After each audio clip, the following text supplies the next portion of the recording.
What are the three components to every successful home sale? We'll cover that today on Frequently Asked Friday.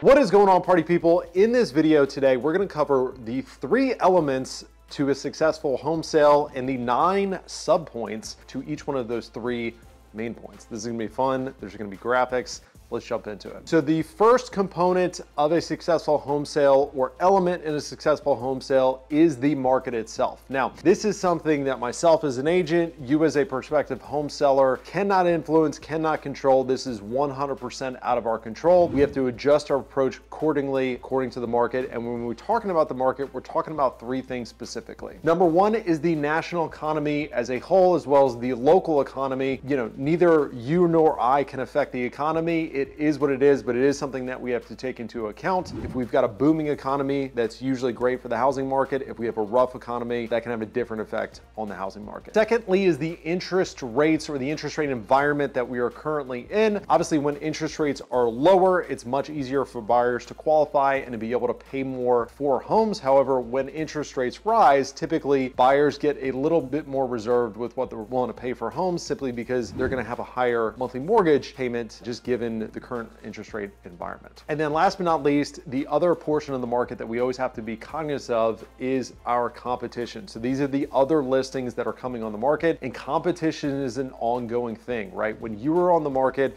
there's always going to be new inventory that's coming and going. So we've always got to be aware of what is our competition that's currently on the market. And I hate to say it, but most properties are not unicorns, right? They're not one of a kind. There's always typically going to be another home that's comparable to yours. And if they're coming out at a lower price, you may need to adjust your price, and that cuts the other way. If comp to yours sells at a high price, that's a good thing for you as a comparable listing. All right, so that was the market. The next element of a successful home sale is you, the home seller. Now, there's 3 things that you control as a home seller that we as real estate agents can help you with, we can influence, but at the end of the day, they are your decision. Number 1 is the property condition. So this is the condition of your home when you put it on the market. Now, as a real estate professional, we give our clients recommendations, we give suggestions, we'll even help coordinate repairs, improvements, painting, carpet, cleaning, staging, things of that nature. But at the end of the day, it is the seller's decision, it is your decision, what you're willing to do and not do, what money, time, and energy you're willing to invest in your property. Obviously, if your home is in better condition, it's typically going to sell for more money and quicker. And if you choose not to do those things, you have to understand that's going to negatively impact your home sale. Second is the sale term. So there's a bunch of kind of